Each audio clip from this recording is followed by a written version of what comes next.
नमस्कार दोस्तों, स्वागत है आप सभी का एक बार फिर से हमारे चैनल में। आज हम आपको बताएंगे पितृपक्ष में कौवे को भोजन क्यों कराया जाता है और कौवे को क्यों नहीं भगाना चाहिए। आइए जानते हैं। कौवे को यम का प्रतीक माना जाता है, जो दिशाओं का फलित शुभ अशुभ संकेत बताने वाला बताया गया है। इसलिए श्राद्ध का एक अंश इसे भी दिया जाता है। श्राद्ध पक्ष में कौवों का बड़ा ही महत्व है। श्राद्ध पक्ष में कौवा यदि तुम्हारे द्वार पर आता है और भोजन ग्रहण कर लेता है तो ऐसा माना जाता है कि पितरों की कृपा तुम्हारे ऊपर है, पितृ प्रसन्न है। इसके विपरीत यदि कौवे भोजन नहीं करने आए तो यह माना जाता है कि पितृ आप पर नाराज हैं।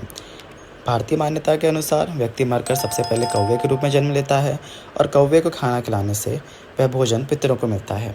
इसका कारण यह है कि पुराणों में कौवे को देवपुत्र माना गया है। सबसे पहले देवराज इंद्र के पुत्र जयंत ने कौवे का रूप धरा था। श्राद्ध में कौवों को भोजन खिलाने के पीछे भी एक कथा है। यह कथा त्रेता युग की है। एक दिन भगवान राम और माता सीता वन में घूम रहे थे। तभी देवराज इंद्र के पुत्र जयंत ने कौवे का रूप धारण कर लिया और भगवान राम की शक्तियों को परखना चाहा और फिर उसने माता सीता के पैर में चोंच मारकर लहूलुहान कर दिया। माता सीता प्रभु राम से बोली कि इस कौवे ने मेरे पैर में चोंच मार दी है और मुझे बहुत पीड़ा हो रही है। भगवान राम बोले, हे सीते, इस कौवे ने तुम्हारा पैर लहूलुहान कर दिया है। इसने जानबूझकर तुम्हारे पैर में चोंच मार दी है। और बोले, यह कौवा मेरी बाढ़ से नहीं बचेगा, शायद इसे मेरी शक्तियों का ज्ञान नहीं है। जयंत अपनी जान बचाने के लिए इधर उधर भागने लगा।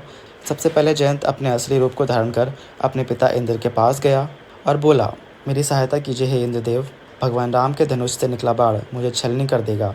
इंद्रदेव बोले, तुमने भगवान श्री राम से बैर लिया है, माता सीता को लहूलुहान किया है, मैं तुम्हें शरण नहीं दूंगा। जयंत बोला, अब मैं कहाँ जाऊँ, किसकी शरण में जाऊँ। पिता की शरण ना देने पर जयंत भयभीत होकर ब्रह्मलोक, शिवलोक, सभी लोकों में व्याकुल होकर भागता रहा, लेकिन उसे किसी ने भी अपने यहाँ शरण नहीं दिया, क्योंकि प्रभु श्री राम के दोषी को कौन पनाह दे सकता था। तब नारद जी ने जयंत को भयभीत और व्याकुल देखकर कहा, नारायण नारायण, पुत्र जयंत, अब तुम्हें केवल प्रभु श्री राम ही बचा सकते हैं, इसलिए अब तुम उन्हीं की शरण में जाओ।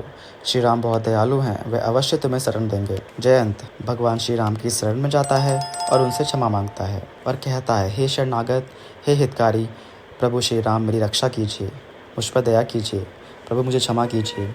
इस पर दयालु श्री राम उसको क्षमा कर देते हैं, लेकिन फिर भी जयंत रूपी कौवे की एक आंख फूट जाती है, क्योंकि प्रभु श्री राम के द्वारा छोड़ा गया बाण कभी निष्फल नहीं हो सकता। उस दिन से कौवे को एक आंख का माना जाता है। जयंत ने प्रभु श्री राम से कहा, हे प्रभु, मुझे कुछ ऐसा आशीर्वाद दीजिए कि लोग मुझसे नफरत ना करें बल्कि मेरा सत्कार करें। प्रभु श्री राम बोले, हे जयंत, पृथ्वी पर पितृपक्ष में कौवे को भोजन खिलाने का बहुत महत्व होगा। कौवे को अर्पित किया गया भोजन पितरों को प्राप्त होगा। फिर जयंत बोले, प्रभु धन्य हैं आप, आपकी लीला अपार है। तभी से श्राद्ध में कौवों को भोजन कराने की परंपरा चली आ रही है। यही कारण है कि श्राद्ध पक्ष में कौवों को भोजन कराया जाता है। पितृदोष से मुक्ति के यह उपाय श्राद्ध में खीर, पूरी आदि पकवान बनाकर कौवों को भोग लगाते हैं। श्राद्ध पक्ष में पितरों को प्रसन्न करने का एक उत्सव है। यह वह अवसर होता है जब हम खीर, पूरी आदि पकवान बनाकर उसका भोग अपने पितरों को अर्पित करते हैं, जिससे पितृ तृप्त होकर हमें आशीर्वाद देते हैं। पितृ कभी भी अपनी संतानों को परेशान नहीं करना चाहते हैं। वे बहुत दयालु होते हैं, लेकिन संतानों की उपेक्षा से दुखी हो जाते हैं, क्योंकि संतान के द्वारा श्राद्ध कर्म और पिंडदान आदि करने पर उन्हें तृप्ति मिलती है और वे अपनी संतानों को धन धान्य और खुश रहने का आशीर्वाद देते हैं। पितृ यह नहीं चाहते कि उनकी संतानें उनको तृप्त करने के लिए बहुत कुछ करें। वे श्रद्धा भाव से किए गए श्राद्ध को खुशी के साथ स्वीकार करते हैं।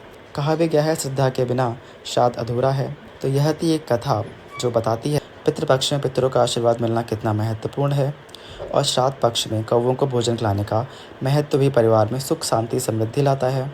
और यह भी जानना बहुत ज़रूरी है कि पितृपक्ष में पितरों का आशीर्वाद प्राप्त करना कितना अनिवार्य है। दोस्तों, कैसी लगी आपको यह जानकारी और कथा, हमें कमेंट्स करके जरूर बताएं। वीडियो को लाइक करें और ऐसे ही कथा, कहानी और जानकारी के लिए हमारे चैनल को सब्सक्राइब करें। धन्यवाद।